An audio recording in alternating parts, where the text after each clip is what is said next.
আসসালামু আলাইকুম। আমি এখন চলে এসেছি কুমারখালী ইভেন্ট পার্কে। তো এখানে একটা ছেলে চা বেচে, মাসখানেক আগের থেকে শুরু করেছে চা বিক্রি। তো আমি তার কাছে যাচ্ছি, কিছু জিজ্ঞেস করবো, ঠিক আছে? সাইফুল, কি অবস্থা? কি অবস্থা, ভালো আছো? আলহামদুলিল্লাহ ভালো আছি। এখানে চা বিক্রি হয় কীরকম তোমার প্রতিদিন? প্রত্যেকদিন ভালোই বিক্রি হয়, কিছুদিন কম কম হয়, কিছুদিন এখানে কি বেশি হয়। এখানে কি চা বেচতেছো?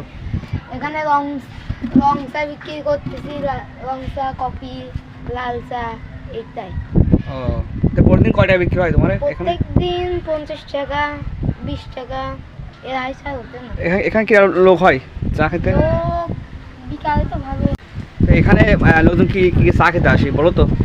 মটকা চা, লাল চা, কফি চা এটাই খাতে আছে, কিন্তু এখন তার মটকা চা নাই, আমি কফি চা, লাল চা এটাই আসতে আমার কাছে। ও, তুমি এখানে কখন আসো আর কখন চললো কখন? আসি কোনোদিন 9টার দিকে আসি, কোনোদিন 8টার দিকে আসি। 8টাতে এখন সন্ধ্যে 7টা পর্যন্ত থাকি আমি। চা কয়টা পিস আছে, কয়টা পিস? 20 টাকা, 10 টাকা আর 5 টাকা। ভালো বিক্রি হয় না? আলহামদুলিল্লাহ ভালো। দর্শক, আমি এখন রয়েছি কুমারখালী ইভেন্ট পার্কে। এখানে এই ছোটো ভাইটি চা বেচে প্রতিদিন। তো এখানে চা খেতে সবাই চলে আসবেন, ঠিক আছে? এখানে সব রকম চা পাওয়া যায় কুমারখালী ইভেন্ট পার্কে।